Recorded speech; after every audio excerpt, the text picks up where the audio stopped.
क्या कोई भक्त इतना महान हो सकता है कि भगवान खुद उसके दरवाजे पर पहरा देने लगे? राजा अंबरीश और सुदर्शन चक्र का रहस्य। यह अद्भुत कथा मिलती है भागवत पुराण में। प्राचीन समय में एक महान राजा थे, राजा अंबरीश। वह भगवान विष्णु के परम भक्त थे और हर एकादशी का व्रत बड़े नियम से रखते थे। व्रत और परीक्षा। एक बार उन्होंने द्वादशी के दिन व्रत तोड़ने का समय तय किया था। उसी समय महान ऋषि दुर्वासा ऋषि उनके महल में आए। राजा ने उनका आदर किया और भोजन के लिए निवेदन किया, लेकिन दुर्वासा ऋषि स्नान के लिए चले गए और समय बीतने लगा। व्रत तोड़ने का समय निकल रहा था।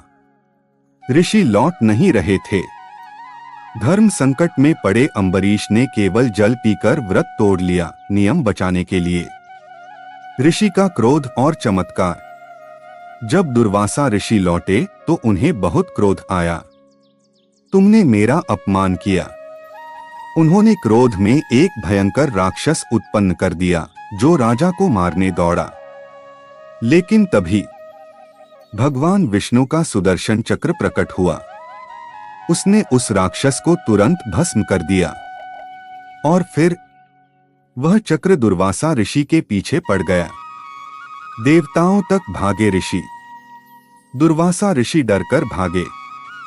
ब्रह्मा जी के पास गए, शिव जी के पास गए, लेकिन किसी ने भी उनकी मदद नहीं की। आखिरकार उन्हें समझ आया, भक्त का अपमान बहुत बड़ा पाप है। भक्ति की जीत। दुर्वासा ऋषि वापस राजा अंबरीश के पास आए और क्षमा मांगी।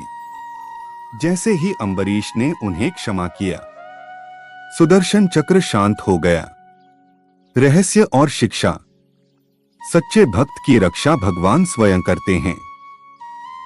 अहंकार चाहे ऋषि का ही क्यों न हो, उसका अंत होता है। भक्ति में क्षमा और विनम्रता सबसे बड़ी शक्ति है।